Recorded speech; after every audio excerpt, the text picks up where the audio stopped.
What's going on, Met fans? Some big news just came out in the baseball world as AJ Pollock signed a 4-year, $50 million deal with the Dodgers. As a Mets fan, I'm thrilled. I wanted no part of this guy, to be completely honest with you.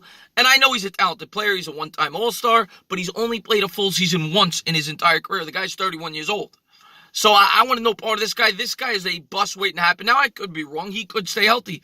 And if he stays healthy, he will probably be a pretty good player. I also think that his stats are misleading. Because he played in Arizona, the thin air, you tend to put up better numbers there. And we know as Mets fans, the last time we brought in a guy that played in the thin air, now granted it was Coors Field, the ball flies a little bit better in Denver over there, but Arizona is very similar, and Michael Kadire was a complete bust. I'm very happy that we passed on Pollock. I know Pollock is a nice player. He's a nice 5-tool player, but he only batted .235 away from Arizona last year, and the guy gets hurt every year. So I think this was a good, hard pass by the Mets, and now as Met fans, we know our roster. I mean, I still think they'll probably add a lefty in the pen because they need to, and they may add a small-time number 5 starter or a couple guys to compete for that fifth spot.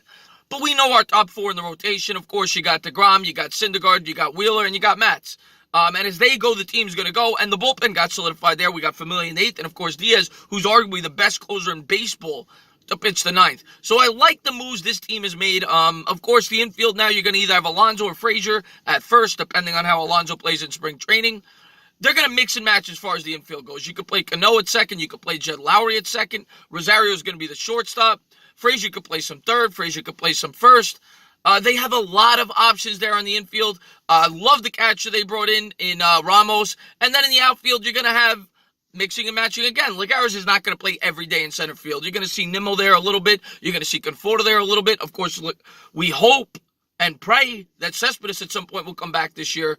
And then, of course, McNeil. McNeil's going to get some time in the outfield. He's going to be like a super utility guy, it seems. Guy that's going to play a little bit of everywhere. Some second, some third, some outfield. But Brody said that his primary position on this year's team will be in the outfield. So we'll see what they do. But they have some options there. I like what they did in the offseason. Did they do enough?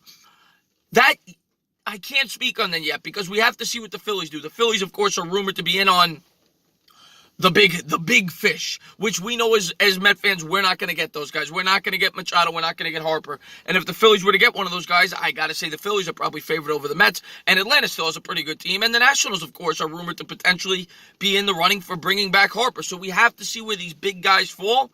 But the Mets definitely improved their team. And if they can stay healthy, there is no reason to think that this team can't win 87, 88, even 91, 92 games. I think this is a solid team. Now, the question is, can they stay healthy? Because they never do. But I like the lineup they've put together. I like the starting rotation.